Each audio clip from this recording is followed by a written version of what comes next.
Je fais partie de l'équipe. Alors, on va mettre l'enregistrement. Ça y est, c'est bon. Voilà. Donc, bonsoir tout le monde. Donc, Marie-Pierre Beaumoeur, moi, je fais partie de l'équipe Église Verte. Voilà. Moi, je suis Luc Jovaletti, je fais partie de la paroisse de Villemoisson-sur-Orge.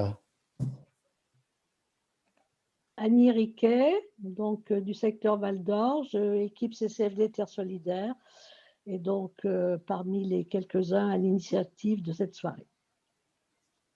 Moi, Julie Macherel, de la paroisse de Villemoisson-sur-Orge également, comme Luc. Jacqueline Médon, de la paroisse de Morsan, CCFD. Christian Beaumoeur, donc aussi de Sainte-Geneviève-des-Bois. Et je participe avec Marie-Pierre. Allez, on va faire Marie-Françoise. Alors moi, Marie-Françoise Pichery, moi je fais partie du secteur des Trois-Vallées, c'est-à-dire autour d'Arpajon. On a prochainement une réunion sur l'équipe de ma paroisse, qui est une petite paroisse par rapport à Arpajon.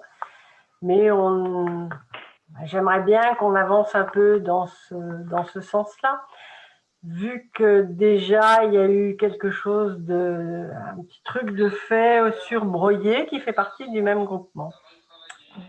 Donc voilà, si on pouvait arriver à démarrer et puis après voir aussi avec Arpajon. Mais bon, pour l'instant. Mais j'aimerais bien que ça ne soit pas du entre nous. Marie-Juliette. Moi, j'habite Sainte-Geneviève et je fais partie de l'équipe de préparation au baptême. Michel.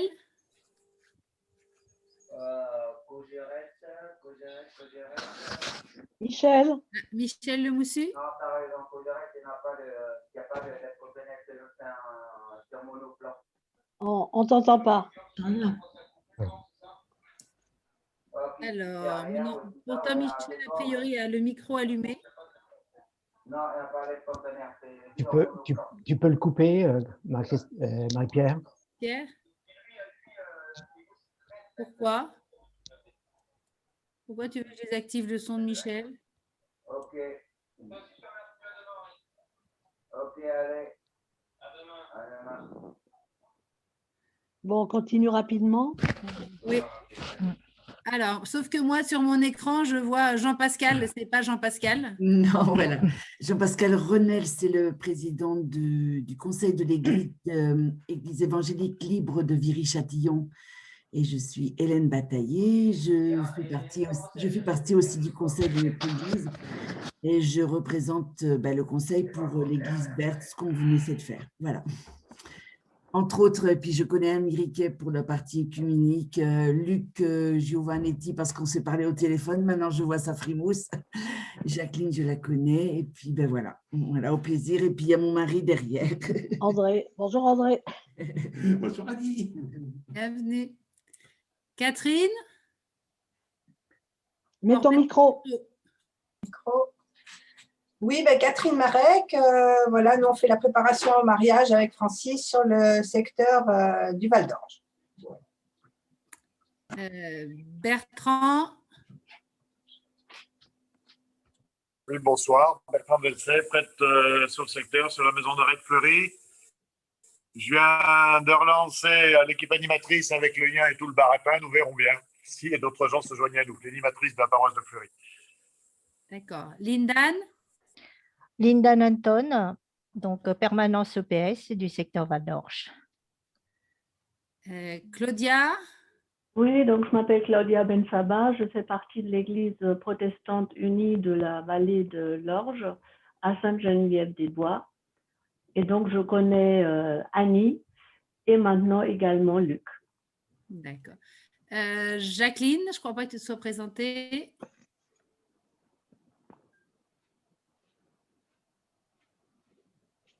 Alors, Jacqueline, c'est bon? Normalement, tu as ton micro qui est actif. Je me suis présentée, moi. Ah, pardon. C'est Denis, là, qui ne s'est pas présenté. Ah, c'est Denis. Oui, bonsoir à tous. Je suis Denis Félicité Zulma. J'appartiens à l'équipe animatrice de Saint-Michel du Pileux quartier de Palaiseau. Nous avons entamé dans le secteur de Palaiseau une démarche Église verte il y a peu de temps. Et au sein de l'équipe animatrice, on avait parlé de l'Église verte il y a 3 ans de ça. Voilà, donc ça m'intéresse de savoir quelle démarche vous avez, enfin voilà, quel est le processus et comment vous y êtes arrivé. Merci. On commence, hein. Ok. Bon, bah, écoutez, bonjour à tous. Donc, nous nous sommes présentés les 4 de l'équipe qui avons commencé à travailler sur Église verte sur le secteur pastoral du Val d'Orge. Cette proposition a été faite à l'instigation du CCFD Terre Solidaire il y a environ 8 à 9 mois. Bon, l'EPS nous a dit OK, allez-y. Voilà. Alors, donc, nous voulons vous présenter ce soir cet outil au service des communautés chrétiennes qui veulent prendre soin de la terre de façon concrète, pragmatique et concrète. Donc, nous aurons 2 séquences de partage pendant cette soirée. Une séquence de partage en sous-salle pendant lesquelles nous pourrons débattre, et une séance de partage en commun à la fin de la soirée. Dans l'intervalle, on vous demande de ne pas utiliser vos micros, de couper vos micros. Si vous avez des questions à remonter, n'hésitez pas, vous les remontez par le bouton discussion de Zoom et éventuellement, lors des projections de films, nous aurons 3 petites projections de films, nous vous demanderons éventuellement de couper votre caméra, ce qui améliore le débit, les questions de débit. Voilà. Eh bien, écoutez, bienvenue à tous et nous commençons. Quelques instants d'émerveillement. Ah, pardon, Julie. Attends que je lance ma présentation. Ah, pardon. Voilà.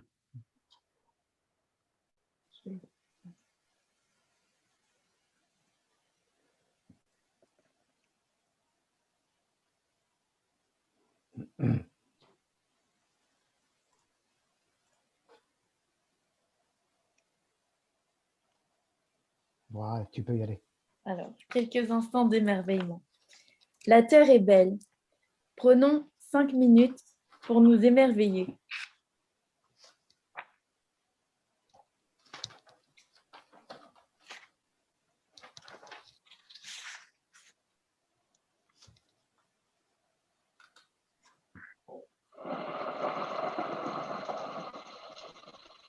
Le monde dans lequel nous vivons est de plus en plus complexe et dynamique.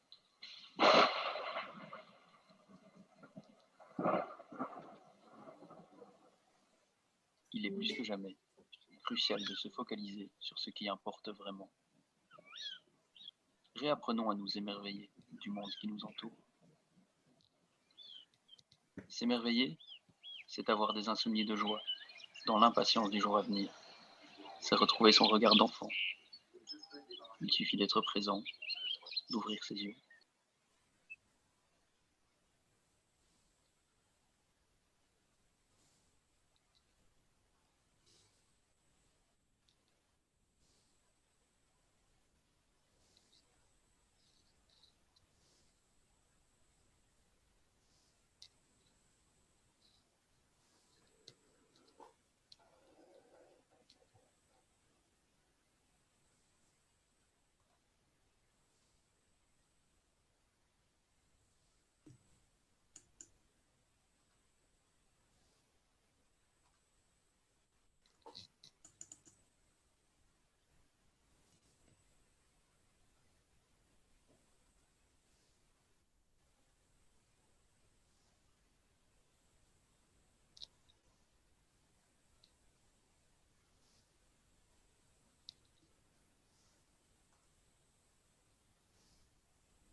Ah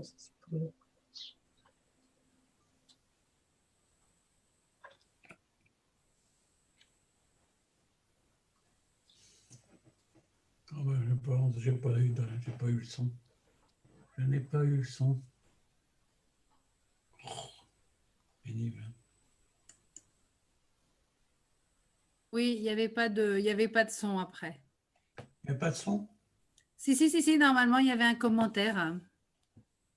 Mais là, il a été mangé. Bon. On mettra le lien pour ceux qui veulent le revoir.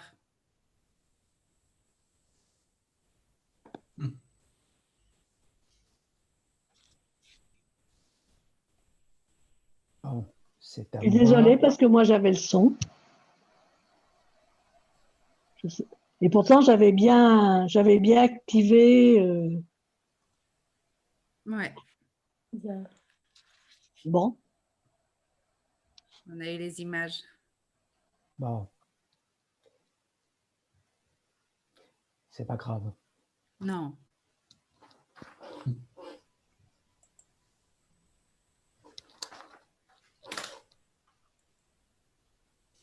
À toi, Julie. Alors oui, la terre est belle, mais pour combien de temps? Qu'en faisons-nous? Beaucoup de chrétiens s'engagent déjà pour le soin de la création.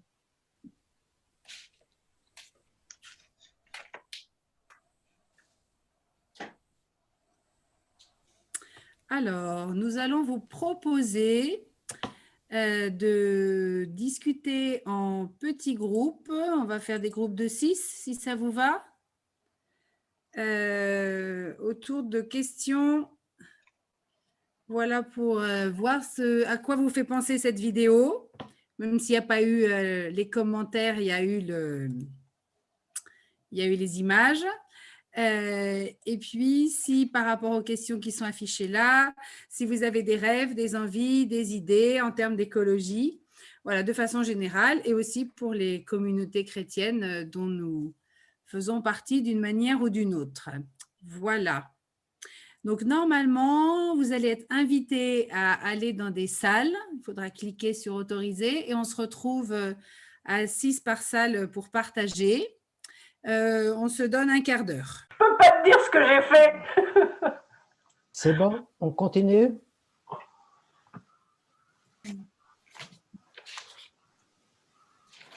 Oui, c'est bon. Moi, j'ai un souci. Non, il y a mon truc qui est reparti, là. J'ai un problème. Alors, en bas? Je vois. Là, c'est bon, Annie? Bah non, moi, je... Alors, en bas, est-ce que toi aussi, tu aurais plusieurs écrans Zoom, peut-être? Oui, mais justement, celui où il y a vous, il est en vignette, j'arrive pas à le remettre. Ah, attends. Voilà, ça y est, j'ai réussi à le remettre en grand écran. Il s'était mis en vignette. Voilà. Ok, c'est bon.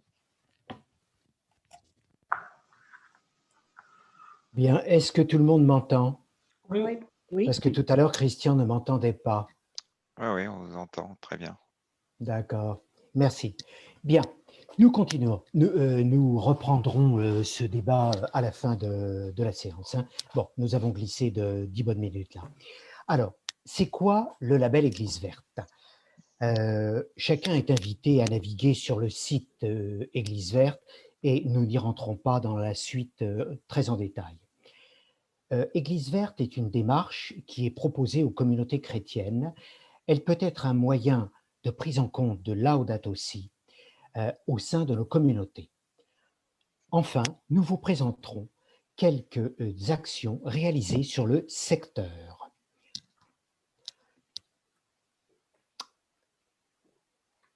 Prenons quelques instants. Pardon, à toi Julie, excuse-moi.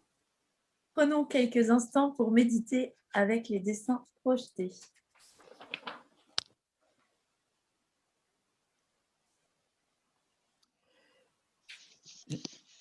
Le label Église verte est un moyen de répondre aux questionnements, est un moyen modeste de répondre aux questionnements que vous avez exprimés ou que vous auriez pu exprimer. En effet, Afin de soutenir la prise en compte de l'écologie au niveau de nos communautés, une initiative œcuménique a permis le développement du label Église verte.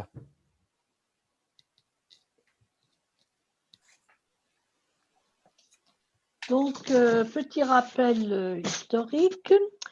En mai 2015 est parue l'encyclique Laudato Si du pape François.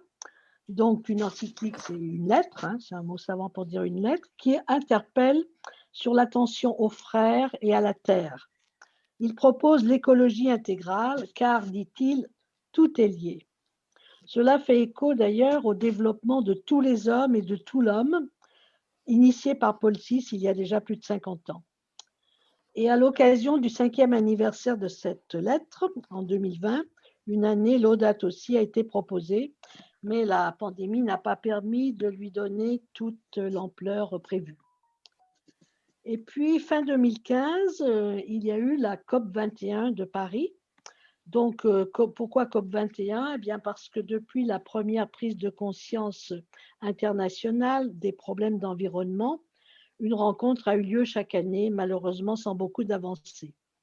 Donc, celle de 2015, qui se passait donc à Paris, a conduit à ce qu'on a appelé l'accord de Paris, accord international historique, qui s'appuie donc sur les rapports du GIEC, le groupe d'experts intergouvernemental sur l'évolution du climat, et qui a décidé de mesures à prendre.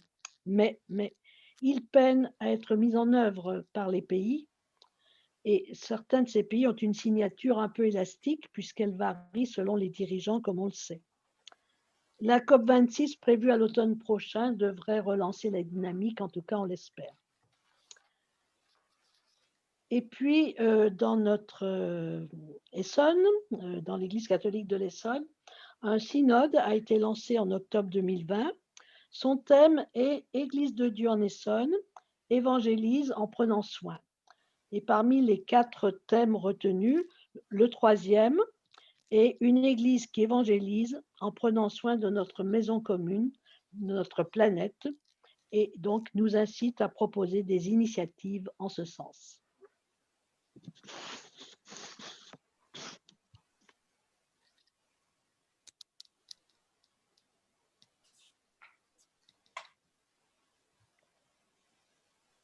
Marie-Pierre, tu n'as pas mis ton micro. Je ne voulais pas faire de bruit tout à l'heure. Donc, de nombreux citoyens sont déjà concernés. Ils n'ont pas attendu l'Église verte pour s'engager, en faisant attention à l'eau, en faisant attention aux déchets, en faisant attention à la vaisselle jetable, etc.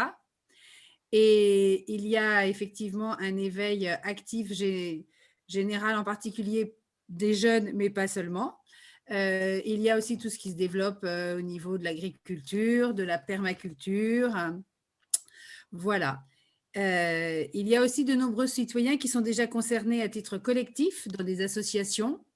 Autour de nous, je pense qu'on connaît voilà, à la fois des AMAP pour tout ce qui est consommation, mais aussi lien avec l'eau, des collectifs qui s'occupent des entretiens, entretiens, en tout cas des actions de nettoyage des environnements et tout ça. Voilà. Mais on va essayer de vous présenter Église verte et ce que ça apporte voilà, en plus. Dans les quelques exemples qu'il y a dans notre secteur que nous avons commencé à mettre en place très modestement parce que la crise du Covid ne nous a franchement pas aidés. Voilà. On a eu au niveau de la liturgie de l'Avent un temps vraiment sur prendre soin de la terre, de la communauté et de celui qui en a besoin. Ça a été aussi la démarche de Carême sur la proposition du CCFD Terre Solidaire. Il aurait dû y avoir une présentation de Laudato Si, mais elle est reportée. Et puis, il y a aussi des pratiques locales, par exemple un vidéoprojecteur à l'église de Saint-Joseph, la tondeuse à mulch qui est déjà en place aussi. À Saint-Hubert, un local qui a été rénové suite à des dégâts des eaux. Il y a eu un grand tri qui a été fait, mais un tri qui a été fait aussi en visant au réemploi et pas simplement à tout jeter. Il y a le tri sélectif qui est à peu près en place dans toutes les paroisses. Il y a la petite photo que vous voyez, et ça a bien poussé. C'est un jardin partagé qui se met en route, mais pareil, là aussi très modestement. Marie-Pierre, Oui. ça c'est après. Ah, Après. d'accord. Alors, j'ai été trop vite? Oui. D'accord, désolée, mais il y a la photo avec. Voilà. Bon. Et les exemples sont faits avec aussi un lien avec les projets éducatifs des scouts, même si là aussi, ça va tout doucement. Voilà. Merci. Mais alors, pourquoi, puisque beaucoup de personnes, en tant que chrétiens ou en tant que citoyens, sont déjà motivés et impliqués, pourquoi faire de l'Église verte? Parce que nous croyons que Dieu se révèle par son œuvre et qu'il l'a confiée aux hommes qui doivent la cultiver et la garder. Parce que la vie sur terre est une bénédiction et montre l'amour de Dieu, et qu'agir pour la préserver est une façon d'aimer son prochain et d'agir pour la justice. Parce que la crise écologique nous engage à entendre le cri de la terre qui gémit en travail d'enfantement, Romains 8, 22, et à choisir, dans l'espérance, des modes de vie qui préparent l'émergence d'une création nouvelle maintenant et au-delà. Parce que le peuple de Dieu peut prier et agir pour apporter cet espoir au monde. Parce que nous avons conscience que c'est en nous convertissant ensemble que nous arriverons à bâtir ce monde plus juste et écologique nécessaire à la survie de l'humanité. Donc, dans tout ça, c'est quoi le label Église verte? Bon, d'abord, on parle soit d'Église verte lorsqu'on va parler de la démarche, et on va parler du label Église verte lorsque l'on va parler de la reconnaissance du niveau de maturité atteint. Voilà. Bon, c'est un outil méthodologique proposé aux communautés chrétiennes qui veulent s'engager pour le soin de la création afin de les aider, de les guider, de les encourager. Un label qui atteste du niveau de maturité atteint, qui reconnaît le niveau de maturité atteint. Je vous joins, pour ceux qui n'y ont jamais été, ici le lien du site Église verte. Je vais vous demander une toute petite seconde. Nous n'allons pas naviguer sur ce lien. Je vais simplement vous le montrer pour ceux qui n'y ont jamais été. Où est-ce qu'il se trouve et en quoi il ressemble? Voilà. Donc c'est un site qui a été développé, qui est très pratique. Donc je vous engage, pour ceux qui n'y ont jamais été, à y aller, à naviguer. Vous avez un certain nombre de pages. Sans rentrer dans le détail, je vais vous en présenter un petit peu et très rapidement le contenu. C'est au fond la prise de conscience des chrétiens depuis quelques années déjà, mais en particulier à travers le travail du groupe œcuménique sur le climat, avec une interpellation qui a été faite au Conseil des Églises chrétiennes en France. Maintenant, l'interpellation est transmise aux paroisses, aux églises, aux communautés locales, pour que le label Église verte devienne une réalité. C'est une démarche œcuménique. Et là, je suis très content que ça puisse se faire avec toutes les confessions de France. C'est notre maison commune, ce n'est pas une affaire de religion. Il n'y a qu'une planète, il n'y a pas de plan B, et donc il faut qu'on se débrouille ensemble. On a deux questions aujourd'hui face à nous. C'est la première dont je parlais avec le climat, quelle planète allons-nous laisser à nos enfants? Et la seconde, quels enfants allons-nous laisser à la planète? Et ces deux questions ont la même réponse, c'est qu'il y a une urgence d'agir. Chaque église peut se connecter sur le label Église verte et puis entrer dans la démarche, un processus de diagnostic, d'éco-diagnostic. Ce questionnaire, il a plusieurs fonctions. D'abord, c'est déjà s'évaluer et donc, par une réévaluation périodique, au minimum annuel, permettre donc à chaque communauté d'évaluer sa progression. Cet éco-diagnostic, c'est aussi une checklist. en listant toutes ces questions, ben, vous allez dire, ah ben tiens, je n'ai pas pensé que je pouvais faire ça dans ma communauté. Tiens, c'est une bonne idée, pourquoi pas? À ceux qui voudraient se lancer, moi je conseillerais de commencer à plusieurs, trouver une ou deux personnes au minimum, et puis surtout commencer par des petites choses, à petits pas, concrètement. Il faut qu'il y ait plus de jeunes qui viennent, parce que c'est notre génération qui va aussi faire changer les choses. N'ayez pas peur, l'écologie, on peut croire que c'est super compliqué, que c'est des enjeux qui nous dépassent, qui nous angoissent, mais en fait, il suffit de les regarder en face et puis de démarrer par quelque chose. Allez-y, croyez-y. Ayez la foi et la confiance en l'avenir. Regardons notre planète, aimons-la et prenons soin d'elle. Cette fois, c'était bon le son? Oui. Très bien Annie, parfait.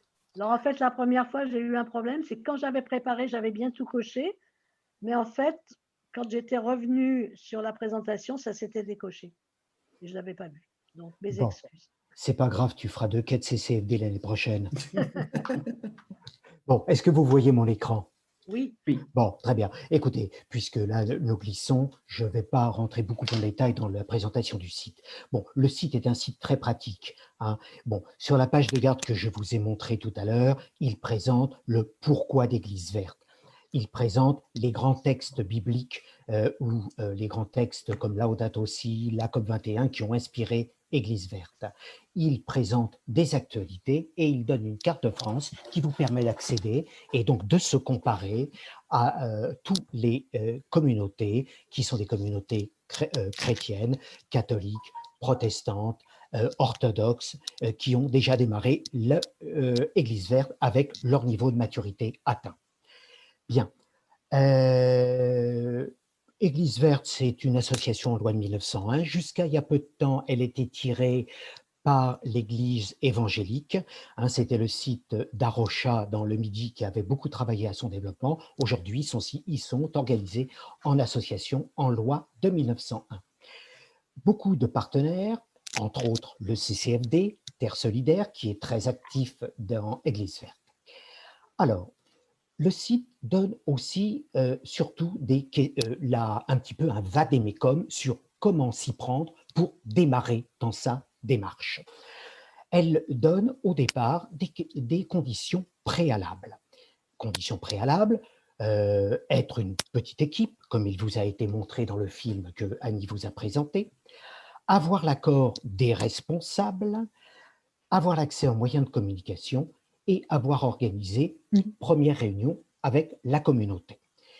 Alors, nous avons commencé à travailler depuis 8 à 9 mois et cette réunion, nous n'avions pas pu la faire, comme disait Annie tout à l'heure, pour des questions de Covid. C'est ce que nous tentons de commencer à réaliser ce soir, en sachant bien que, bien évidemment, notre objectif et notre souhait, c'est un jour de faire en face à face de différentes manières. Nous verrons comment nous pouvons le faire avec une fresque du climat, avec une soirée émerveillement, que sais-je, nous verrons, mais c'est quand même notre rêve. Aujourd'hui, où en sommes-nous sur le secteur pastoral? Nous sommes 4, Marie-Pierre, Annie, Julie et moi-même. Le PS, on va dire, nous encourage. L'accès ouvert aux moyens de communication, aucun problème. Nous sommes un secteur très ouvert là-dessus, nous n'avons pas de problème de ce point de vue-là. Et aujourd'hui, depuis quelques mois, qu'avons-nous tenté de faire? Eh bien, nous avons tenté une expérimentation sur laquelle nous resterons très modestes et que nous vous présenterons indirectement dans les secondes qui suivent. Voilà. Alors, et là, c'est un point qui n'est pas facile dans Église verte. Là, ce que propose la méthode Église verte, c'est de commencer par faire un état des lieux. Cet état des lieux s'appelle l'éco-diagnostic, qui est une auto-évaluation basée sur des bonnes pratiques de communauté d'église. Et cet éco-diagnostic comprend 5 thèmes. Un thème qui se rapporte à la célébration et à la catéchèse. Moi, j'appelle ça « rendre grâce », au sens Laudato Si. 2 thèmes, bâtiments et terrain, que moi je traduis par être « gérons bien nos biens en cohérence avec l'écologie ».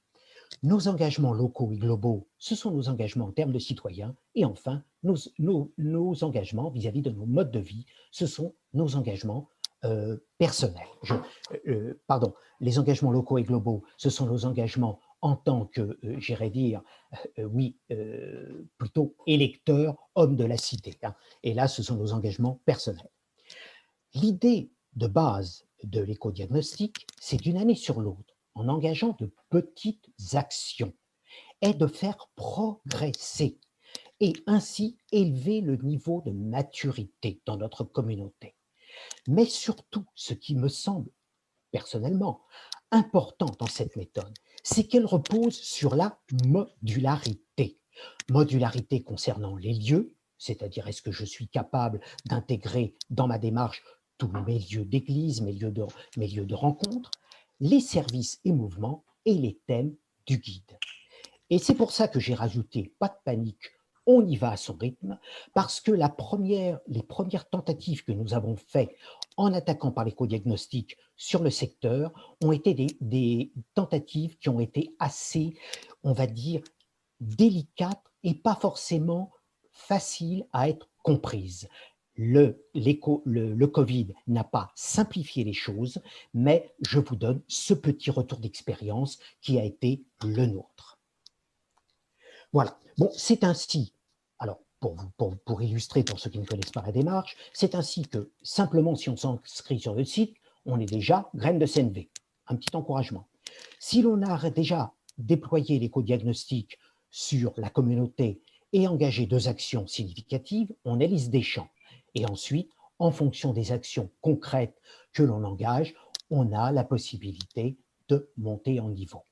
Mais surtout, ce qu'il faut se dire, c'est que le label, c'est-à-dire le niveau de maturité reconnu par l'association, n'est pas une fin en soi, c'est un outil d'encouragement.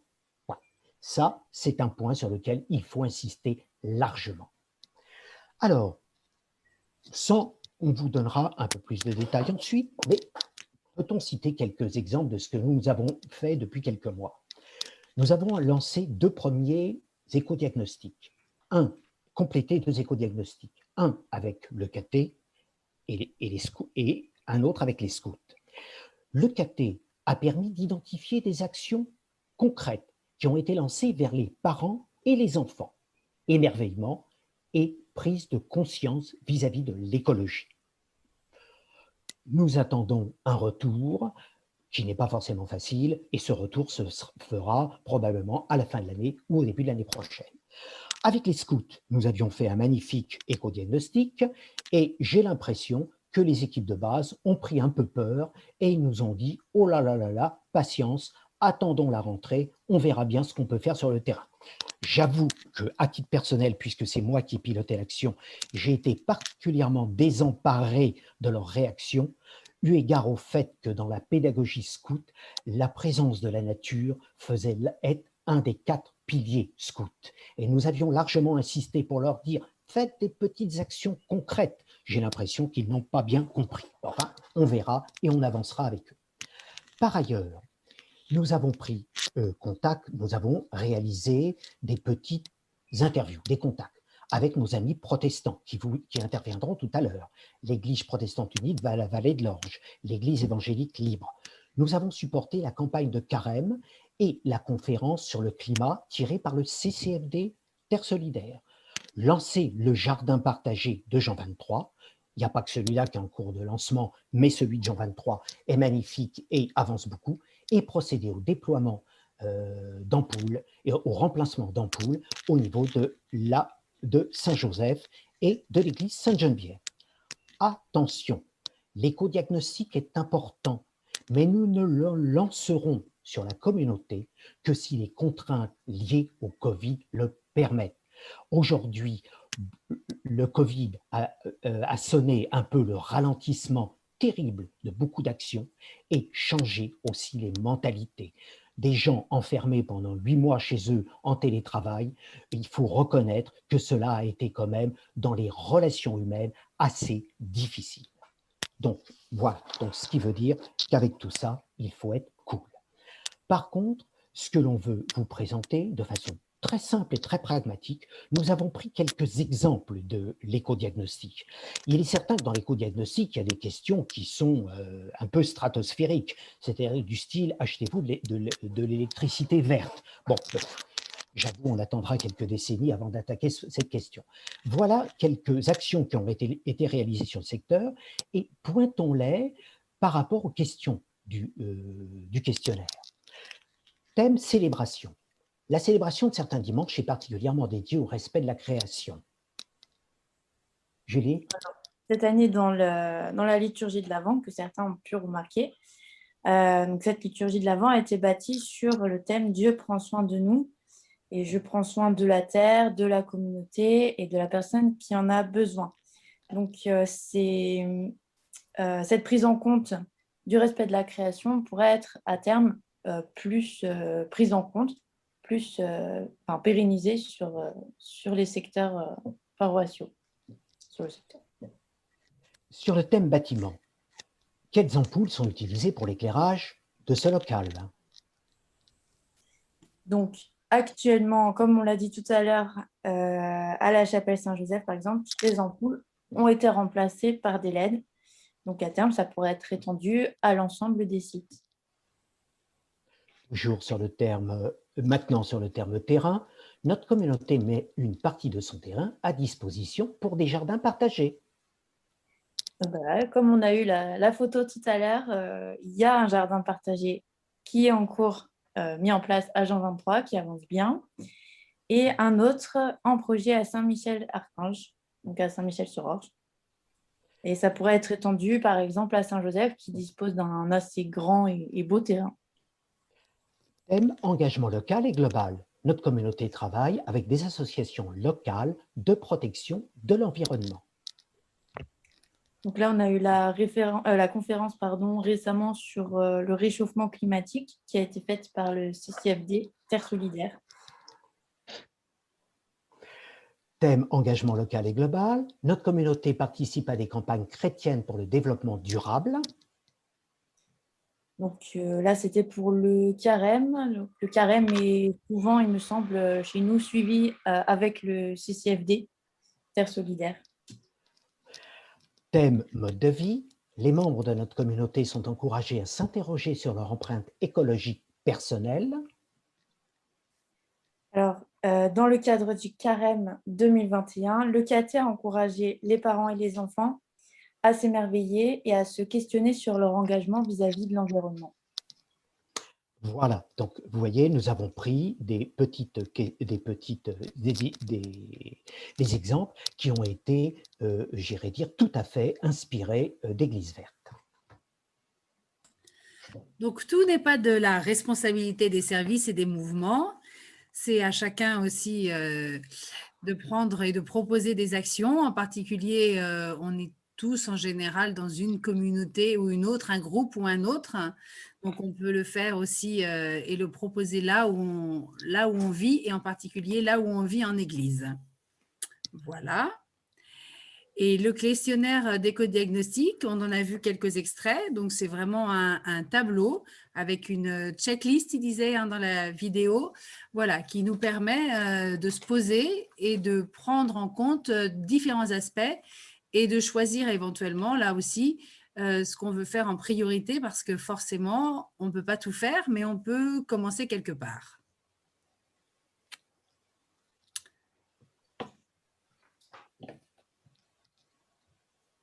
Voilà, Julie. Oui, désolée. Donc là, nous allons regarder un témoignage du déploiement d'Église verte dans la paroisse de Saint-Gabriel à Paris.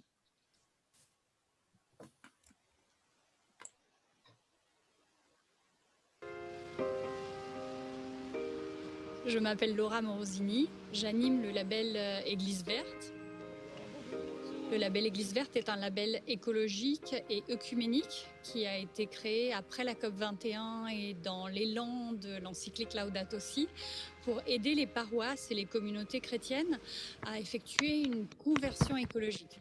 Pendant une quinzaine d'années, j'ai travaillé plutôt pour des grandes entreprises ou des pouvoirs publics, des élus.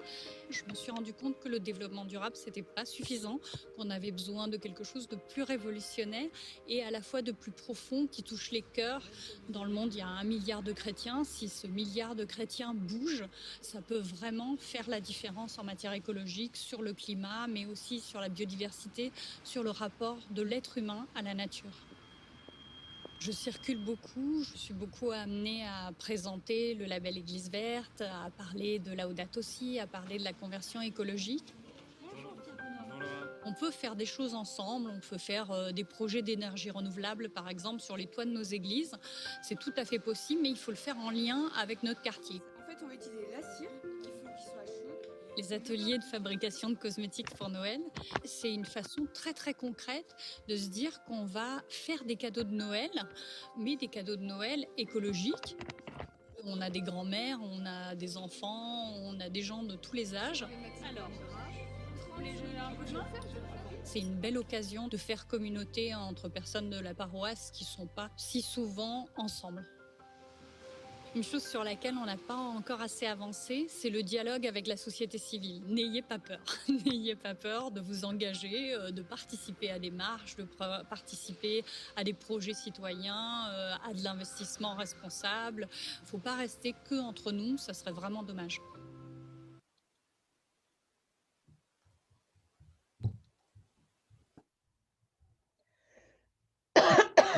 Merci. Et vous voyez mon écran, c'est bon? Oui.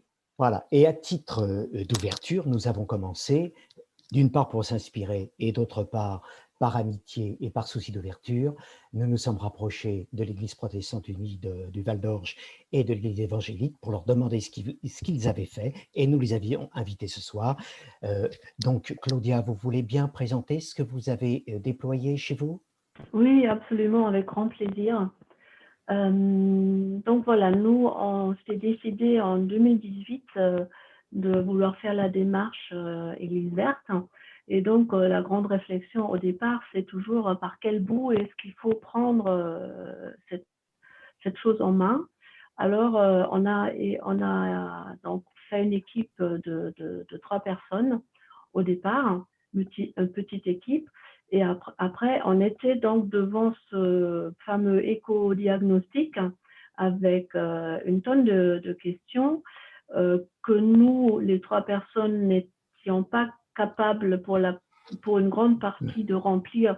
Donc, il est évident que c'est on va dire les dirigeants, chez nous, le conseil presbytéral, qui doit s'engager à répondre à ces questions, parce qu'il y a quand même beaucoup de questions aussi autour des dépenses de l'Église et toutes ces choses-là, des terrains, enfin toutes ces choses-là. Et donc, on a fait en fait 2 démarches en parallèle. On a, lors d'une fête de printemps ou d'automne, on a décidé de présenter ce tableau aux paroissiens pour les impliquer et pour leur montrer qu'est-ce que ça implique. Et en parallèle, on a pris rendez-vous avec le conseil presbytéral et on a passé une soirée, bien 2 ou 3 heures, à remplir l'éco-diagnostic, honnêtement, avec la situation de l'époque, sans déjà faire penser aux actions qu'on voudrait faire, mais de vraiment faire un point sur ce moment donné. Et puis, il y a beaucoup de réponses, beaucoup de questions. On a répondu non, hein, parce que c'est clairement pas encore existant. Et voilà, on a commencé donc par ce côté-là. Et on a, lors de cette fête de printemps ou automne, on a donc fait des groupes avec les paroissiens. Et on a donné donc un morceau enfin, comme vous disiez tout à l'heure, il y a une partie bâtiment, il y a une partie spirituelle, il y a plusieurs parties. Et on a distribué donc ça au groupe et on a laissé au groupe le soin de répondre. Et ça nous a permis aussi de savoir qu'est-ce que les paroissiens finalement pensent qu'il existe ou ce qui n'existe pas. Et bien sûr, avec la finalité de leur demander de définir des actions. Et là, il y avait eu, en fonction des groupes d'âge aussi, hein, parmi les jeunes et les moins jeunes, il y a plein d'idées qui sont venues, bon, pour une partie certainement assez irréaliste, en tout cas tout de suite, mais ça donnait vraiment un mouvement qui a mis toute la communauté en mouvement, en réflexion, en discussion. Encore par la suite, ça sortait de temps en temps, et puis Église verte, voilà. Donc, ça a vraiment mis tout le monde tout de suite dans le bain du projet qu'on avait en tête. Donc, c'est ce que j'ai voulu dire. Et donc, ensuite, après cette réunion avec notre conseil presbytéral, où on avait fini par réussir à remplir ce éco-diagnostic, on a donc définir des actions. Comme on a vu tout à l'heure, ça fait partie de la première démarche. Donc, remplir le questionnaire, plus définir 2 ou 3 actions. Et donc, on a fait simple, en disant que déjà, toute la vaisselle jetable à éliminer et à remplacer, parce qu'on avait de la vraie vaisselle, et à ne plus utiliser et à remplacer par la vraie vaisselle, quitte après chaque fête ou quelque chose comme ça, distribuer parmi les paroissiens la vaisselle, ramener à la maison, on se lavait à la maison et ramener par la suite parce qu'on n'a pas de lave-vaisselle à l'église. Donc, on a fait ça. Et aussi, on a commencé à finir tous les produits de nettoyage, etc., pas trop bien, et remplacer par des recettes faites soi-même. Et puis, on a donc fait venir cette exposition Récup Art qui est toujours disponible à ma connaissance. Cette exposition, elle a été initiée, je crois qu'en 2015, par Ambroise Monod. Et c'est la fabrication d'objets, soit d'œuvres d'art ou d'objets d'utilisation à partir des choses qu'on met normalement à la poubelle. Et de là, il y a des très belles choses qui ont été faites. Et donc, on a fait venir cette exposition qui est donc inclut des objets, aussi bien que des grands panneaux d'explication pour montrer aux paroissiens qu'avec les choses qu'on a tendance à acheter, qu'on peut réutiliser, soit en déco ou soit en autre chose utile, qu'on peut fabriquer des choses. Et donc, voilà un peu les actions qu'on a mis en place. Et on avait en fait en tête, avec cette exposition, par la suite, lors d'une fête d'automne au printemps, de faire une animation autour de ce thème-là. Et on avait commencé à rassembler des choses, ou pour fabriquer, qu'on voulait faire des ateliers, pour fabriquer des choses soi-même, des jouets par exemple pour les enfants, avec des objets qu'on aurait normalement jetés à la poubelle. Mais bon, ça n'a jamais pu se faire. Covid nous a empêché de le faire, mais on a toujours gardé ça sous le coude et on va le sortir dès qu'on pourra le faire à nouveau. Et donc, voilà à peu près où est-ce qu'on en est. Donc, on a fait le questionnaire en 2019, qu'on a donc envoyé à l'Église verte avec nos 2-3 actions, suite à quoi on a donc eu le fameux label liste des chants, qui est un petit label qu'on peut par la suite coller sur le papier en tête de la paroisse, par exemple. Ça implique en même temps aussi quelque chose de financier. Je crois que vous ne l'avez pas mentionné là dans votre présentation. Il faut quand même payer quelque chose au label Église verte pour leur permettre de continuer à fonctionner, hein, bien entendu. Et puis là, le but, c'est, là justement, je viens de lancer la demande, qu'on refasse l'éco-diagnostic 2021 pour voir où est-ce qu'on en est. Je pense qu'il n'y a pas beaucoup de choses qui auront changé, mais ce n'est pas grave. Ça nous permet de nous remettre dans le bain et surtout de définir de nouvelles actions pour 2020, 2021, 2022. Voilà un petit peu la situation actuelle de notre démarche. Merci beaucoup, Claudia. Hélène, est-ce que vous voulez intervenir pour Oui, bien sûr. Eh bien, je je vais compléter un peu ce qu'a dit les pivots. Claudia, alors en fait, nous, on a commencé en 2019 et la première chose qu'on a fait, on a fait un brunch du samedi matin en invitant les personnes de la communauté à venir prendre un petit déjeuner avec des choses particulières en sachant d'où elles venaient, c'est-à-dire pas des chips, enfin, je vous donne le contre-exemple. Et finalement, je crois qu'on était une vingtaine, donc ce qui était important pour notre communauté qui fait au maximum, je dirais, 100, 120 personnes voilà, le dimanche.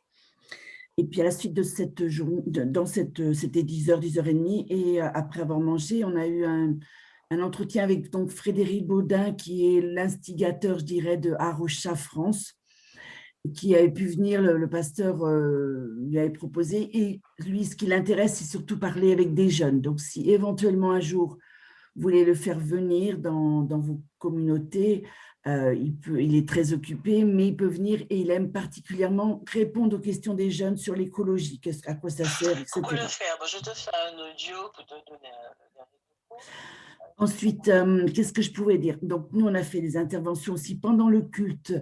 Alors, en fait, nos cultes, il y a une première partie qui est présentée par des personnes voilà, du conseil ou bien des membres de la communauté engagée. Et donc, nous avons fait, entre autres, à l'automne 2020, on a fait la semaine de prière qui était proposée, et donc on l'a affiché à l'entrée de l'église, et puis tous les gens pouvaient, c'était donc Laudato Si, entre autres, Laudatio aussi, mais il y avait d'autres choses de proposées par Église Verte.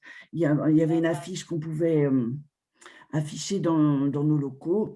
Alors évidemment, on a aussi un compost, alors là c'est pareil, et le compost existe, on l'a eu par la mairie de Viry-Châtillon qui en donne si on va le chercher, etc. Et donc là, ça a permis de faire un tri sélectif à la fois quand on se voyait, parce qu'on fait à peu près tous les 2 mois un repas ensemble, et c'est clair que c'est pas facile de trier, les gens n'ont pas l'habitude. Beaucoup de nos paroissiens, on va dire, enfin des gens qui viennent au culte, sont dans les immeubles où il faut vraiment trier nous-mêmes et descendre en bas les choses. Vous savez, c'est tellement facile de tout mettre dans sa poubelle, et c'est dur de faire plusieurs poubelles chez soi lorsqu'on est une maman, qu'on a 3 étages à descendre, 5 enfants à la maison. Donc voilà, on apprend à trier. Eh ben, c'est pas facile ça non plus. Voilà, j'ai dit, nous avons à travailler sur la communication. Et puis, j'ai oublié un point important. On a une petite équipe qui s'est constituée donc, en 2019. Il y a une jeune qui était en lycée, donc qui va partir maintenant en études supérieures, très engagée dans son lycée, le lycée de Viry-Châtillon, qui est près du cimetière, là, je ne connais plus le nom. Et donc, ils avaient créé... pour les recycler les cigarettes, enfin les mégots de cigarettes, enfin elle avait beaucoup d'idées, elle était prête aussi à s'engager, à parler pendant les moments de catéchèse dans notre église. Et ça a été arrêté à cause du Covid, ça clairement, mais je pense qu'on pourra le continuer. Je pense que c'est important qu'une jeune parle aux plus petits, c'est quelque chose d'intéressant aussi à faire. Enfin, qu'est-ce que je vous ai dit d'autre? Qu'est-ce que je peux mettre? Oui, dans notre église, donc la jeune, il y a moi-même, je fais partie du conseil, il y a une autre personne qui venait du San Salvador et qui est repartie maintenant, mais qui était très intéressée parce que dans les pays moins favorisés que la France, on va dire, le tri ne se fait pas, et lui, il était vraiment intéressé de savoir qu'est-ce qu'il aurait pu emmener dans son pays. Il est retourné au San Salvador, on a du contact de temps en temps. Et la dernière personne, une personne qui a vécu au Brésil et qui maintenant habite tout près de notre église et qui est vraiment intéressée par l'idée de l'écologie et de transmettre en fait l'idée de ensemble protégeons la terre. Enfin, les actions concrètes, les LED, on en a parlé, mais déjà aussi le chauffage. Alors là, ça c'est terrible. Les gens qui sont en appartement n'ont pas conscience de la facture de chauffage puisqu'ils n'ont même pas de radiateur à juguler. Ils ont souvent le chauffage au sol. Eh bien, apprendre à ne pas ouvrir une fenêtre quand vous avez votre chauffage, eh bien, ça permet d'économiser aussi sur la facture d'électricité, tout simplement de l'église, et puis aussi la facture d'électricité de la terre. Enfin, qu'est-ce que j'ai mis de plus? Alors oui, ça s'est arrêté. On a un petit jardinet autour de l'église et j'aurais à cœur d'étiqueter les plantes que l'on met et puis que les jeunes viennent nous aider. On l'a fait une fois, je me rappelle, mais on n'a pas maintenant, les jeunes ne viennent plus à cause du Covid. On fait tout par Zoom en fait chez nous. Et enfin, on pourrait peut-être faire un jardin potager, même éventuellement avec une autre église. Il y avait quelque chose qui était prévu. Excusez-moi, j'ai un autre son dans mon... Je vais changer. Oui, je sais pas qui, mais il y a quelqu'un qui ou a une conversation en parallèle. Absolument, oui. J'espère que vous avez assez entendu. J'enlève mon micro. Oui, tout à fait. Mais s'il y a quelqu'un qui peut, si vous pouvez couper votre son. Merci, c'est bon. Voilà. Donc, la dernière chose que j'ai dit, voilà, il faut des forces, du temps, de la main-d'œuvre, mais on peut avoir des rêves comme Martin Luther King, et je trouve que transmettons nos rêves d'avoir une plus belle terre et de la partager. Voilà, merci de m'avoir écouté. Merci Hélène, merci beaucoup. Si je peux me permettre, c'est étonnant que vous êtes toujours graine de Sénévé, parce que si vous avez envoyé l'écho oui, mais j'ai pas fait la suite. J'étais malade l'an dernier, donc j'ai pas avancé. J'ai pas avancé la suite. Mais oui, pas grave. Simplement, oui, c'est pas grave. C'est pour le. De toute façon, il faudrait recommencer là pour refaire un point avec eux, quoi. Oui, mais de toute façon, on est dans leur circuit. Regardez, le 5 juin, ou samedi prochain, il y a l'assemblée d'Église verte. Eh bien, on va y participer. En fait, on est dans le circuit de l'Église verte, quoi. Oui. Merci Hélène. Je vous en prie. Avec plaisir. Voilà, du coup, on va proposer aux animateurs qui étaient dans les petits groupes, dans les petites salles là, de partager quelques idées, quelques réactions et de prendre aussi le temps là en direct, si vous avez questions et réactions. N'oubliez pas, quand vous prenez votre tour de parole, de mettre votre micro. Annie, tu veux commencer ? Eh bien, je veux bien, puisque c'était la salle numéro 1. Voilà. Donc, il y a eu pas mal de choses qui ont été dites sur la nature, sur la terre, sur sa beauté, mais sa fragilité et qu'elle était en danger actuellement. Une idée que je ressortirais quand même assez générale, c'est qu'il ne faut pas croire qu'individuellement, on ne peut rien. C'est vrai qu'individuellement, on ne peut pas grand-chose, mais beaucoup d'individus, ça peut faire bouger les choses. Comme le disait d'ailleurs la présentation d'Église verte, on est quand même 1 milliard de chrétiens. Si 1 milliard de chrétiens se bougent, ça finira par quand même se savoir et entraîner d'autres. C'est peut-être la principale idée que je retiendrai de nos échanges. Salle numéro 2, Luc. Moi, j'ai retenu 2 choses, peut-être brièvement. La vidéo est belle, mais elle ne fait pas de place à l'homme. Et il ne peut pas y avoir de nature s'il n'y a pas l'homme dedans, et vice-versa. Et deuxième chose que j'ai retenue également, c'est que il faut, si on veut booster les choses, sortir uniquement des actions individuelles et des petits groupes et agir en communauté, agir en église. Alors, la salle 3, j'ai retenu 2 points. C'est que déjà, être au contact de la nature, donc marcher dehors, faire une retraite, c'est quelque chose d'agréable pour nous. Et le deuxième petit point, c'est qu'il pourrait y avoir des actions mises en place pour améliorer certaines choses au sein des paroisses, notamment, par exemple, pour aider le tri sélectif.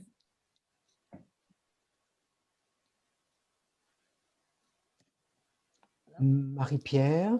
Oui, donc on peut prendre un petit temps là ensemble, on n'est pas trop nombreux, on peut prendre la parole, pour voir si vous avez des idées dans lesquelles vous souhaiteriez vous engager, si vous connaissez déjà des actions dans lesquelles vos communautés ou paroisses sont engagées.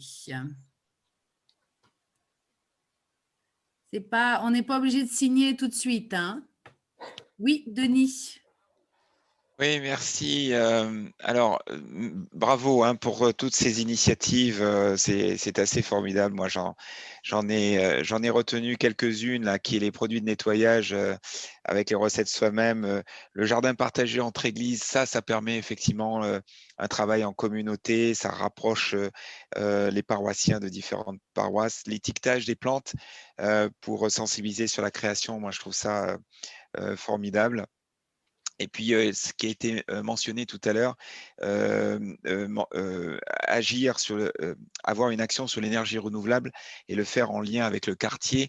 Ça, je retiens.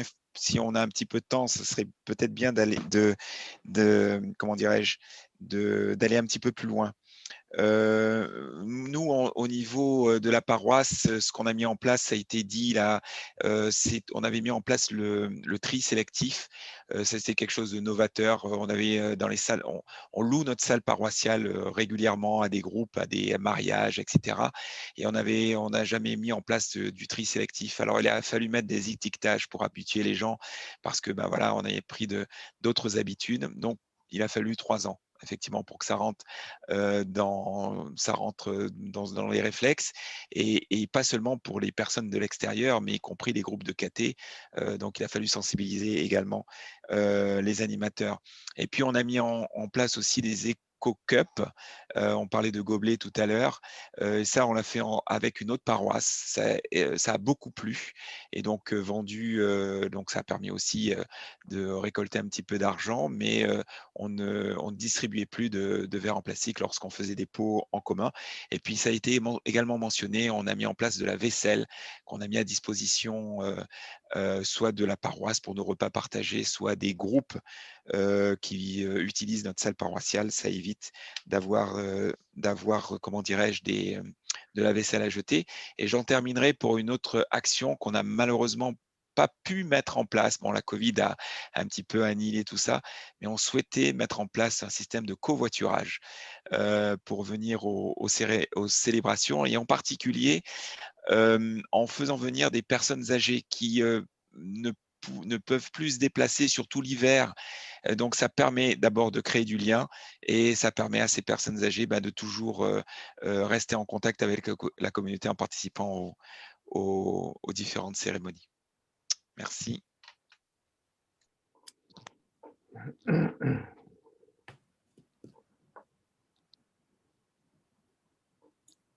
D'autres réactions, d'autres idées? Oui, Véronique? Oui, j'ai trouvé intéressante l'idée du jardin partagé entre les communautés. Et ça m'a fait penser qu'à Massy, on a un groupe interreligieux. Donc, il y a les deux communautés, il y a les baptistes et les protestants unis. Moi, je ne sais plus très bien, ce n'est pas grave. Mais, la synagogue et puis la mosquée et les églises catholiques. Et en fait, ce groupe, en discutant avec la mairie nous a accordé un petit espace, un jardin, ce n'est pas immense, mais voilà, donc dans lequel il y a quelques activités. Bon, c'est un peu compliqué, mais voilà. Du coup, c'est la mairie qui nous a aidés, enfin, qui soutient ce groupe interreligieux. Et voilà, mais du coup, ouais, il faut aussi demander finalement. Mais je trouve ça intéressant de le faire aussi entre nous, enfin, que nos communautés soient un peu plus présentes. Enfin, je sais pas, j'ai l'impression qu'au niveau œcuménique, il y a 20 ans, on travaillait beaucoup plus que maintenant. Mais bon, on va y arriver quand même.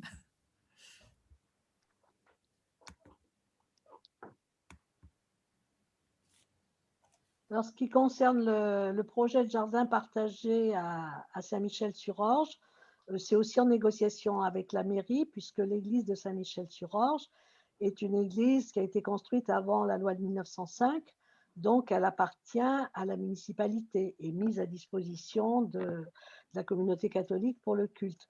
Mais donc le terrain appartient à la mairie et des contacts ont été pris et la mairie est tout à fait favorable à ce que ce terrain qui se contente de faucher 1 ou 2 fois par an soit valorisé. Donc voilà, il y a une équipe qui commence à voir ça. Donc là, c'est aussi une ouverture avec la société civile, quoi.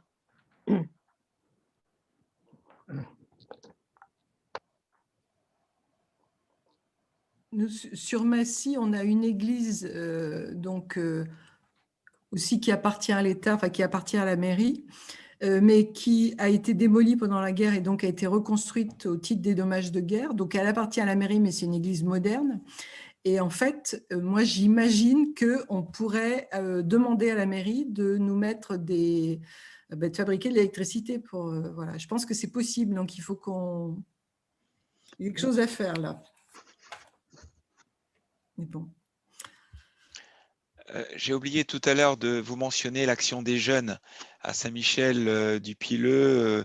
On a sollicité les scouts et l'aumônerie de l'enseignement public, alors qui est à un niveau de secteur, et ils ont aménagé un jardin qui est sur le côté de l'église, où ils vont planter des fleurs, mais pas seulement, aussi un petit potager.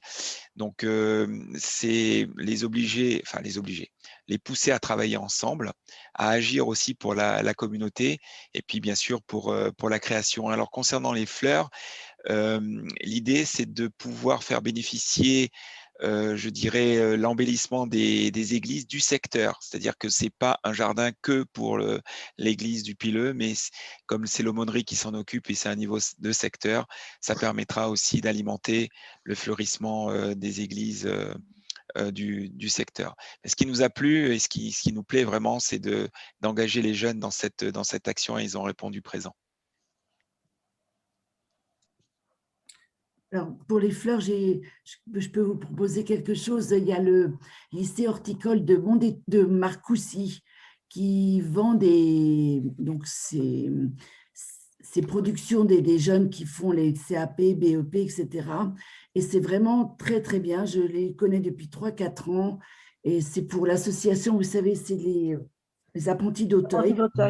Et je vous incite, pour vous comme pour vos communautés, à y aller, parce que c'est l'occasion de faire connaître. Et puis, voilà, et c'est vraiment des très bonnes plantes, je vous assure. Alors, il y a aussi les plantes potagères, là, c'est fini, mais ils font aussi les plantes de salade, enfin, etc. Mais on ne choisit pas ce qu'on veut, il ne faut pas venir avec sa liste, c'est eux qui vous proposent, qui vous donnent des conseils. Donc, moi, j'avais à cœur d'y aller un jour avec des jeunes de l'église pour qu'ils découvrent. C'est formidable, leur serre à voir, c'est magnifique, quoi. Voilà, une petite idée, si ça peut, Marcoussis, c'est dans notre secteur. Si je peux me permettre, excusez-moi, je ne veux pas monopoliser la parole, mais tout à l'heure, l'histoire d'énergie renouvelable, ça m'a ouvert les idées, notamment sur les aspects financiers. Vous savez que c'est toujours un problème, hein, les finances au niveau des paroisses. Donc, si on peut faire des économies. Et quelqu'un mentionnait tout à l'heure l'histoire du chauffage, ne pas ouvrir les fenêtres, etc. Donc, ça, je crois que encore une fois, c'est des petites actions, c'est des petites choses, mais qui peuvent avoir un impact non négligeable sur les finances d'une paroisse, si tout un chacun est sensibilisé à cela. Et je reviens à l'histoire de l'énergie renouvelable. Voilà, une idée que j'ai comme ça en tête. Je ne sais pas s'il y a des projets comme ça qui ont été faits, mais par exemple, avoir des panneaux électriques, enfin des panneaux solaires, des panneaux solaires sur des églises, sur les toitures d'églises ou de salles paroissiales. Comment ce genre de choses pourrait être… Il y a quelqu'un mentionnait tout à l'heure, il faut l'ouvrir au niveau d'un quartier et peut-être même sensibiliser une commune. Mais comment cela pourrait-il avoir un impact également sur les finances énergétiques d'une paroisse? Alors, c'est pas évident parce qu'on a regardé ça pour notre toit, notre bêtement de notre maison qui est petit. Le rapport, c'est en 30-40 ans qu'on récupère notre rapport du départ et encore. C'est un peu fini. Disons qu'il faut avoir des primes, etc., qui vous aident. Et vous savez, l'Europe a donné plein de choses. Il suffit d'aller voir dans les mairies, mais c'est trop cher à notre niveau, on n'a pas les bons budgets, quoi, clairement. Et là, ça serait bien d'avoir des photovoltaïques, vous savez, des fours solaires et tout ça, mais et là, c'est encore trop cher, les batteries, tout ça. C'est pas tellement bien recyclé non plus, les batteries. La production est polluante et le recyclage n'est pas résolu. Voilà, alors voilà, il faut plutôt essayer d'économiser dans un premier temps. Oui, oui, non, je sais, excusez-moi madame, je ne sais pas qui parlait là, je sais que Hélène. j'ai vu, Hélène, j'ai vu certaines églises qui le faisaient, et je sais que les types de contrats ont changé. Vous pouvez avoir, me semble-t-il, des contrats clés en main avec EDF. Mais ça, Oui. ce sont des questions spécialistes, et il faut avoir les gens capables de gérer ça. Moi, je ne connais pas la législation, hein. Voilà, mais pourquoi pas, ça peut être envisageable, mais ça ne se fait pas d'un claquement de doigts. C'est des choses compliquées. Non, mais il y a des gens partout qui peuvent aider pour l'éco-transition, comme ils appellent. Il y a partout des gens qui sont prêts à le faire. En Essonne, voilà, il suffit d'aller voir sur Internet si vous avez vraiment envie de le faire, mais c'est pas rentable encore. D'accord. Hélas. OK. On clôt ce chapitre. Hein, il est 22h05. Voilà. Oui, le temps passe. Voilà. Perspective. Perspective. Comment introduire ce chapitre en 2 mots en essayant de voir les choses de façon réaliste, mais sans être négatif, hein. Depuis que nous avons travaillé sur ce sujet-là depuis 8 mois, modestement, nous avons essayé, bon, beaucoup de choses ont été freinées malheureusement. Nous avons essayé, j'irais dire un petit peu de faire feu de tout bois. Comme l'a rappelé tout à l'heure Marie-Pierre, nous avons eu, et ça c'est grâce à Annie, pendant la période de l'Avent, tout ce qui a été fait au niveau de la liturgie. Au niveau du CCFD, avec Annie, bon, j'ai pas dit que j'étais du CCFD pour ceux qui ne savaient pas, hein. Avec Annie, nous avons travaillé très durement. Bon, il y a 2 autres membres, hein, Michel Lemoussu, Jacqueline Mélon, qui sont là pour nous avons proposé toute la démarche de carême qui rentre tout à fait dans ce domaine-là. Et puis, nous avons monté, et là, Véronique Gauthier y a participé, une conférence débat, et Marie-Juliette aussi indirectement par ses relations sur le réchauffement climatique.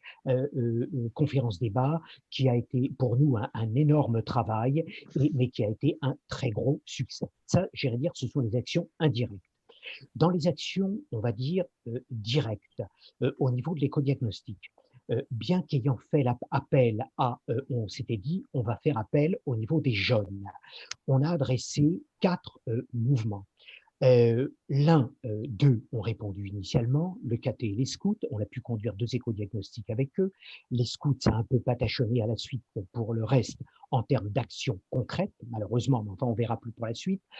L'aumônerie ont répondu absent, et tous ceux qui étaient catéchuménat adultes n'ont jamais répondu également. Voilà. Donc ça a été un peu, j'irais dire, un petit peu dur et un peu déstabilisant pour nous. Et en 3e point de notre plan d'action, on a essayé de lancer des actions terrain, j'irais dire, tout à fait pratiques. Pas un grand nombre, mais des actions terrain directement, j'irais dire, un petit peu titillées par nous. Il y a les jardins partagés. Ça, c'est un très beau succès de Marie-Pierre, d'Anne, Ruby, et petit succès de Marie-Pierre, microscopique succès et de d'Agnès Marie-Pierre. Durand, voilà, mais on n'est pas très nombreux, hein, mais ça vient doucement, et surtout, ça pousse. Mais c'est un projet qui se voit et qui suscite d'ores et déjà des petites graines, c'est le cas de le dire. Et on vous avait cité aussi cette petite anecdote, mais tirée directement d'Église Verte sur le remplacement des LED et l'utilisation d'un vidéoprojecteur dans notre petite paroisse de Saint-Joseph à Villemoisson-sur-Orge. Voilà. Donc, mais suite à ceci, au bout de quelques mois, on s'est dit bon bah tout ça c'est bien beau, mais on a l'impression qu'il va falloir continuer à travailler pour motiver un petit peu les troupes. Voilà. Donc, on vous présente un petit peu quelques éléments de perspective, mais là, bien évidemment, vos idées seraient les bienvenues. Voilà. Alice, vous voulez y aller ?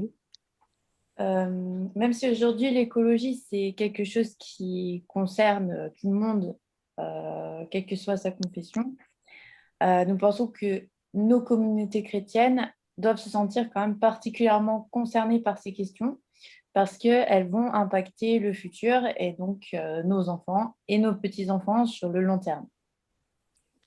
Bien sûr, Église Verte n'est pas la seule méthode. On peut en trouver d'autres et en inventer d'autres, mais c'est une démarche qui peut nous aider.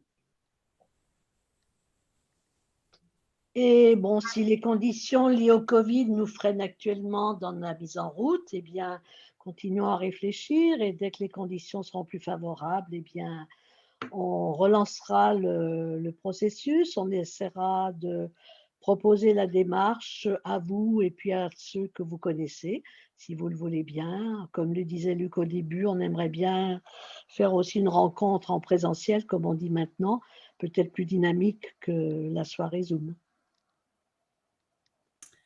Voilà, et donc du coup, nous vous invitons, et nous avec, hein, on se met en route à 2 ou 3 pour des actions simples et concrètes. Et puis, si c'est possible de nous le dire pour que on puisse faire église et puis on puisse s'enrichir de nos expériences. Je crois qu'on a déjà commencé un peu ce soir. Merci en particulier aux autres paroisses et aux autres églises. Ce n'était pas prévu dans ce qu'on avait organisé, mais ça, c'est un sacré plus, un bel effet qui se coule. Merci. Avec grand plaisir. Merci beaucoup. Bon, ce que nous encourageons, c'est d'utiliser l'éco-diagnostic dans la communauté, vos services, vos mouvements dont vous faites partie. Nous pouvons vous accompagner si besoin. Voilà, ou alors d'utiliser aussi l'éco-diagnostic mode de vie pour vous-même. Voilà, et l'éco-diagnostic, on va le mettre aussi sur le site de notre secteur, mais il est donc dans le site Église Verte. Voilà. Lindan? Bon, Lindan a disparu. Oui. Ouais. Oui, parce que j'ai coupé le micro et je vais parler, mais bon, vous ne m'entendez pas. Oui, donc sur le site de Église catholique Val d'Orge, là, c'est dans le panier. Donc, je suis en train de mettre en place une page qui permet de créer une page dédiée complètement à l'Église verte. Là-dessus, nous allons mettre les liens qui pointent sur l'éco-diagnostic, sur les différentes actions que mettre en place Marie-Pierre et Agnès, voilà. Et puis, voilà. Et puis aussi les différents liens que Anine m'a communiqués. Donc, en fait, je pense que ce sera publié. Je vais essayer de le faire publier demain matin et donc ce sera communiqué dans la feuille info de la fin de la semaine prochaine. Donc, le prochain feuille info, ça va sortir le 5 juin. Et donc, là-dessus, vous allez avoir les différentes informations qui permettent d'aller sur la page Église verte de notre site du secteur. Merci Lindan. Donc, en effet, pour prolonger cette soirée, on va mettre quelques éléments variés à partager largement sur le site. Alors, ces éléments, il y aura des documents qui sont plus spécifiquement Église verte.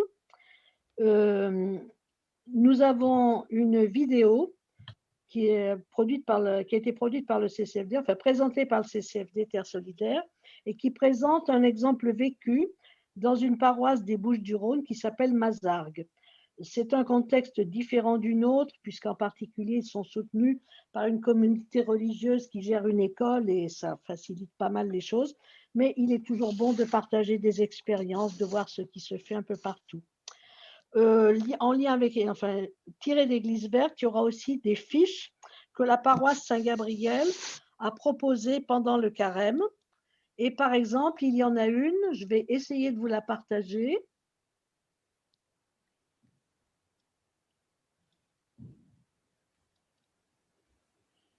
Si je la trouve, voilà. Juste en attendant que vous trouviez, Annie, une fois que vous êtes inscrit au niveau Église verte, vous recevez les newsletters régulièrement de leur part avec plein d'informations, par exemple sur comment organiser les cultes dédiés à la création, plein de choses qui peuvent aider à organiser des animations dans la paroisse. Oui, ça je sais bien, mais le problème c'est que vous recevez ça déjà? Il faut qu'on arrive. Ben non, parce qu'il faut qu'on arrive à s'inscrire. Et pour s'inscrire, il faut remplir l'éco-diagnostic. C'est toujours ça, on est d'accord. Moi, Ok. je la reçois. Voilà. Hein. Je n'ai pas rempli d'éco-diagnostic, je me suis inscrit directement. Oui, Ah, moi d'accord. aussi. Individuellement, oui. Ouais. Voilà, donc, est-ce que vous voyez là l'écran? Oui. Donc, par exemple, Oui. une fiche toute simple qui s'appelle « Faire ses courses avec les saisons ».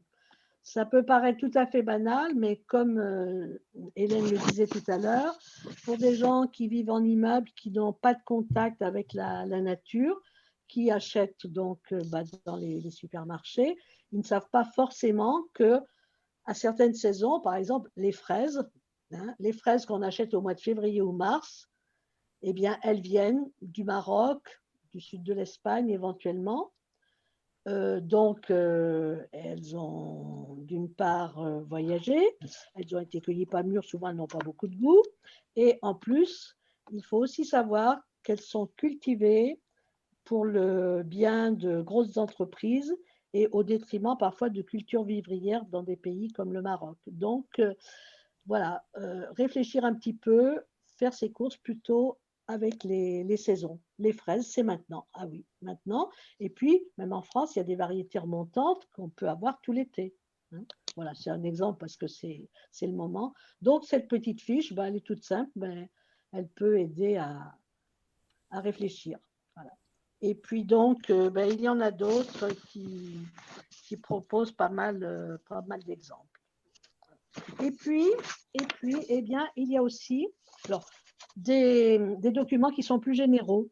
Il y a l'appli WAG, W-A-G, qui s'appelle We Act for Good, ça veut dire. Alors, j'essaye de vous montrer, voilà, c'est une application qu'on peut mettre sur son téléphone ou sur Internet et qui nous propose plein de défis dans plein de domaines. Voilà, c'est un programme d'accompagnement sur mesure qui propose des défis, conseils et astuces en matière d'alimentation, de transport, de zéro déchet, de do-it-yourself, on en parlait tout à l'heure, faire des produits soi-même, et d'énergie. Donc, cette appli est téléchargeable. Vous allez sur le site, vous tapez WAG, W-A-G, il n'y a pas de problème. Ça a été créé par le WWF. Et puis, pensons à des actions locales. Notre département, l'Essonne, a introduit Essonne Verte. Essonne Verte, c'est des actions un petit peu de nettoyage dans la nature et ça continue jusqu'à fin juin. Il y a tout un calendrier. On mettra l'adresse du site aussi sur la page Église Verte. Il y a les journées citoyennes communales également. Je sais qu'il y en a une à Saint-Michel très bientôt. Je crois qu'il y en a aussi sur Sainte-Geneviève et il y en a probablement dans d'autres communes. Et puis, j'ai vu aussi qu'il existe en théorie des éco-délégués dans les classes de collège et de lycée. Nous n'avons plus d'enfants ni même de petits-enfants dans les collèges et lycées, mais autour de vous, essayez de savoir si les jeunes savent que ça existe, s'il y en a dans l'établissement qu'ils fréquentent et comment ils pourraient éventuellement impulser cette action. Voilà, quelques petites idées. Voilà, il est 22h20. Merci à tous et à bientôt. Donc, cette présentation, je pense qu'on la mettra sur le site du secteur. On donnera le lien, oui.